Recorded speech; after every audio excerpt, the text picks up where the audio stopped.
Assalamualaikum warahmatullahi wabarakatuh. Baiklah, kami dari kelompok 9 akan membahas mengenai konsep dasar kerjasama perpustakaan dan jaringan informasi. Jadi sebenarnya kerjasama perpustakaan ini sudah ada sejak abad ke-19 di Jakarta, yang mana awal mulanya mereka melakukan kerjasama tersebut tanpa melihat fasilitas bantuan yang digunakan perpustakaan tersebut. Contoh fasilitas bantuannya itu seperti telepon, komputer, ataupun media lainnya. Kemudian, adapun pengertian dari kerjasama perpustakaan menurut Sulistyo Basuki adalah kerjasama yang melibatkan dua atau lebih perpustakaan. Jadi, kerjasama ini timbul karena adanya pertumbuhan buku atau majalah yang luar biasa banyaknya. Nah, adanya kerjasama ini dikarenakan suatu perpustakaan tersebut menyadari bahwa perpustakaan itu tidak mampu menampung seluruh informasi yang dihasilkan oleh para ilmuwan atau ahli yang ada di seluruh dunia ini. Jadi, perpustakaan tersebut menjalin kerjasama dengan perpustakaan-perpustakaan lainnya, sehingga mereka dapat memenuhi kebutuhan informasi yang tidak ada di perpustakaannya, dan mereka dapat saling bertukar informasi. Kemudian contoh dari kerjasama perpustakaan ini adalah seperti perpustakaan Winsu yang bekerja sama dengan perpustakaan UMSU, di mana ketika perpustakaan Winsu tidak memiliki suatu koleksi bahan pustaka, jadi perpustakaan Winsu dapat meminjam koleksi bahan perpustakaan tersebut kepada perpustakaan UMSU yang mungkin memiliki koleksi bahan pustaka tersebut. Baik, pembahasan selanjutnya itu adalah pengertian dari jaringan informasi. Smith berpendapat bahwa jaringan informasi itu adalah komunikasi atau hubungan timbal balik antara unit informasi dalam rangka tukar-menukar informasi. Dan kemudian, adapun pengertian dari jaringan informasi menurut Sulistyo Basuki adalah suatu sistem terpadu dari badan-badan yang bergerak dalam bidang pengolahan informasi. Contohnya itu perpustakaan, pusat dokumentasi, pusat analisis informasi, atau pusat informasi. Jadi mereka bertujuan untuk menyediakan pemasukan data yang relevan tanpa memperhatikan bentuk atau asal data untuk keperluan dari penggunanya. Jadi dapat kita simpulkan bahwa jaringan informasi ini adalah suatu bentuk kerjasama yang dilakukan oleh lembaga-lembaga yang mengolah informasi, dikarenakan mereka memiliki koleksi atau berada pada wilayah yang sama, sehingga mereka memiliki tujuan tertentu yang telah mereka sepakati. Demikian presentasi dari saya, kemudian akan dilanjutkan oleh Saudari Rizka. Baiklah, di sini saya akan menjelaskan tentang tujuan jaringan informasi. Tujuan jaringan informasi yang pertama itu ialah mengatasi masalah kekurangan dana yang ada di perpustakaan. Lalu yang kedua itu meningkatkan nilai pakai perpustakaan sehingga semua informasi itu dapat digunakan oleh lapisan masyarakat dalam berbagai kalangan. Lalu yang berikutnya itu ialah memberikan pelayanan referensi dan informasi. Pelayanan ini tidak hanya diberikan oleh pusat jaringan saja, tetapi juga oleh anggota jaringan. Nah, yang berikutnya ialah mendayagunakan secara maksimal sumber-sumber informasi yang ada di perpustakaan. Lalu yang kelima, meningkatkan kerjasama baik secara nasional maupun internasional.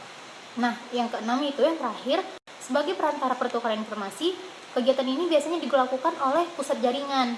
Nah, untuk mendapatkan informasi yang biasa dihubungi itu ialah si pusat jaringan. Nah, pembahasan yang terakhir, kita akan membahas tentang manfaat jaringan informasi.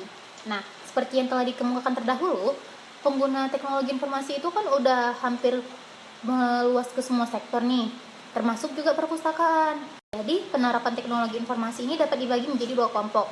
Nah, yang pertama, itu ialah yang berkaitan dengan pekerjaan rutin perpustakaan, atau biasa disebut dengan library housekeeping.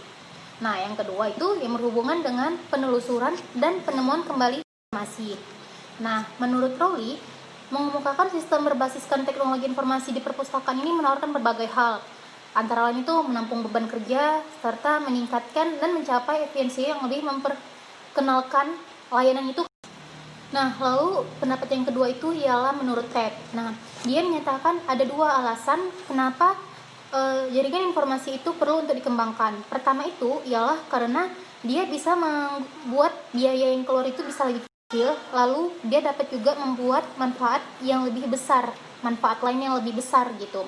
Nah, kedua pendapat di atas, mau tentang si Roli ataupun dia tentang TEP, itu pasti sama-sama dapat meringankan beban kerja serta memudahkan kegiatan para perpustakaan gitu. Jadi selain dia dapat menghemat waktu, lebih efisien, dan dia juga dapat menghemat biaya begitu. Nah, ini saja yang dapat saya sampaikan mengenai manfaat jaringan informasi. Kurang dan lebih saya mohon maaf. Wabillahi taufiq wal hidayah. Assalamualaikum warahmatullahi wabarakatuh. Selanjutnya, berkembangnya teknologi informasi terutama dalam bidang komputer dan telekomunikasi memungkinkan pelaksanaan kerjasama dapat berjalan lebih cepat serta lebih mudah dan bahkan lebih murah. Tuntutan masyarakat untuk memperoleh layanan informasi yang sama, padahal seperti yang diketahui layanan informasi di kota dan di desa tidaklah sama. Dengan adanya kerjasama dapat memungkinkan penghematan seperti fasilitas, biaya, waktu, dan juga sumber daya manusia. Yang kedua, ada faktor pendorong kerjasama perpustakaan. Adapun beberapa alasan dilakukan kerjasama perpustakaan menurut Puspita Sari, Manan, dan Anan pada tahun 2014. Yang pertama itu ada meningkatnya jumlah buku yang diterbitkan setiap tahun. Yang kedua, semakin banyaknya jenis-jenis media. Yang ketiga, kebutuhan pemakai yang semakin kompleks. Yang keempat, tuntutan masyarakat untuk dapat menemukan informasi di mana dan kapanpun. Yang kelima, semakin berkembangnya informasi communication teknologi dan penghematan sumber dan perpustakaan. Nah, menurut Saleh tahun 2003 ada beberapa faktor yang mendorong perpustakaan dalam menjalani kerjasama. Yang pertama itu adanya meningkatnya luar biasa dalam ilmu, pengetahuan, dan membawa pengaruh semakin banyak informasi yang dihasilkan baik dalam bentuk tercetak maupun digital yang ditulis tentang pengetahuan tersebut. Nah, yang kedua, meluasnya kegiatan pendidikan membuat semakin banyaknya ragam peminatan pengguna dalam kebutuhan informasi.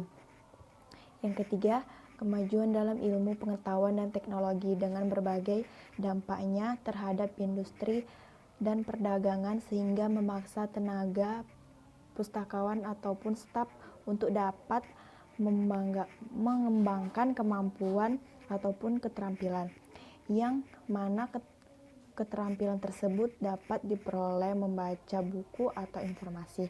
Dan yang terakhir, perkembangan kesempatan dan peluang bagi kerjasama internasional yang mendorong informasi mutakhir mengenai negara asing. Demikianlah presentasi dari kelompok kami. Kurang dan lebihnya mohon maaf. Wabillahi taufiq wal hidayah. Wassalamualaikum warahmatullahi wabarakatuh.